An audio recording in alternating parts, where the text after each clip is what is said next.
Hello, কেমন আছো তোমরা সবাই? আমার আরও একটা ভিডিওতে তোমাদের ওয়েলকাম। কলকাতায় তো আবার কিছুদিনের জন্য বর্ষা, নিম্নচাপ সব শুরু হয়েছে। দেখতেই পাচ্ছ সকাল থেকে কি বৃষ্টি আর সুন্দর হাওয়া ছাড়ছে। জেলাগুলোর খবর কি গো? তোমরা যারা যারা যেই জেলার থেকে দেখছো জানিয়ে তো।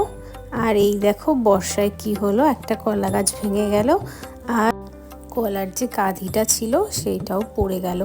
তো কলার গাছটা মনে আগেই ভেঙেছিল, আমি লক্ষ্য করিনি। এই বৃষ্টি দেখতে এসে দেখলাম কলার কাঁধিটাও পড়ে গেছে। আর আজকে সকালের ব্রেকফাস্ট ম্যাগি। আমি সাধারণত খাই না, কিন্তু আজকে খেতে ইচ্ছে করলো। আর এই রকম বৃষ্টির দিনে খিচুড়ি হবে না তা কখনো হয়? লাঞ্চে ছিল খিচুড়ি আর ডিম ভাজা। বৃষ্টি দেখেছো, কমার তো কোনো নামই নেই, বরং এত অনবরত বৃষ্টি হচ্ছে যে বাড়ির চারপাশে জলই জমে গেছে।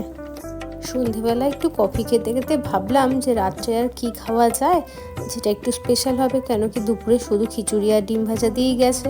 তো রাত্রিবেলা সেই চিন্তা ভাবনা করে বানাতে শুরু করলাম ফ্রাইড রাইস।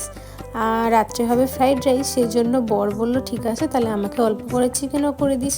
তো সেই রকম ফ্রাইড রাইস আর চিকেন হবে রাত্রে। এই দেখো এদিকে ভাতও বসে গেছে, আর এখানে আমি চিকেনের লেগ পিসটা খালি ম্যারিনেট করে রেখে দিয়েছি। মানে এনেই ছিল ওই দুটো লেগ পিসই শুধুমাত্র, যেহেতু ও একা খাবে আর পরের দিন ওই বাসি চিকেন ভালোও লাগে না, শুধুমাত্র রাত্রের খাবার মতো। আর এখানে ফ্রাইড রাইস রেডি।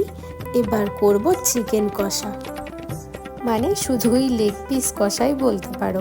প্রথমে পেঁয়াজটাকে হালকা করে ভেজে নিয়েছি, ওই তেলেই আলু ভাজা করে নিয়েছি। আর মাঝখানে পেঁয়াজটাকে ঠান্ডা করে মিক্সির ব্লেন্ডারে নিয়ে নিয়েছি, আর দুটো লঙ্কা দিয়ে পেস্ট করে নিয়েছি। আর ফোড়নে যেমন থাকে গোটা গরম মশলা, জিরে ফোড়ন দিয়ে বাকি মশলা দিয়ে কষিয়ে নিয়েছি। আর অ্যাডিশনাল বলতে পারো ওই পেঁয়াজটাকে যেটা পেস্ট করে নিয়েছিলাম, মানে ভাজা পেঁয়াজটাকে, সেইটা চিকেনে অ্যাড করেছি। 2 দিন ধরে এটাই করছি। বর বলছে এটা নাকি খেতে খুবই ভালো হচ্ছে। তো যাই হোক, আমি তো খাই না, ও খেয়ে বলে খুব ভালো হচ্ছে।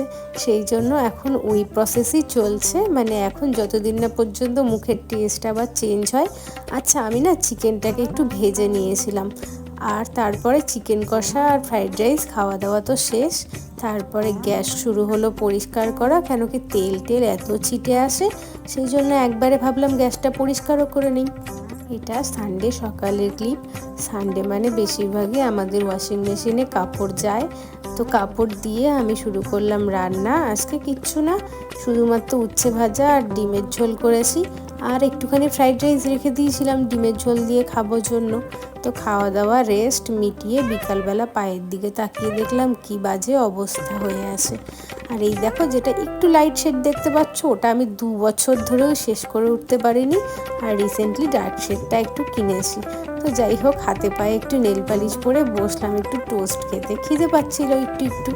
তারপরে লাগালাম একটা ফেস প্যাক, আর ফেস প্যাক লাগিয়ে মুখটা গ্লো করলে খুব খুশি হয়ে যাই আমি।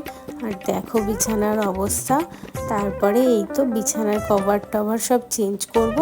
আর এই দেখো বর্ষাকালে জামা কাপড় ধোয়ার ফল সব কিছু চারিদিকে মাটিতে ছড়ানো, এগুলো কাল সকালে হবে। কোনো মতে বিছানার চাদরটা পেতে শুয়ে পড়ি। চলো, দেখা হচ্ছে পরের ভিডিওতে, ততক্ষণ ভালো থেকো, টাটা।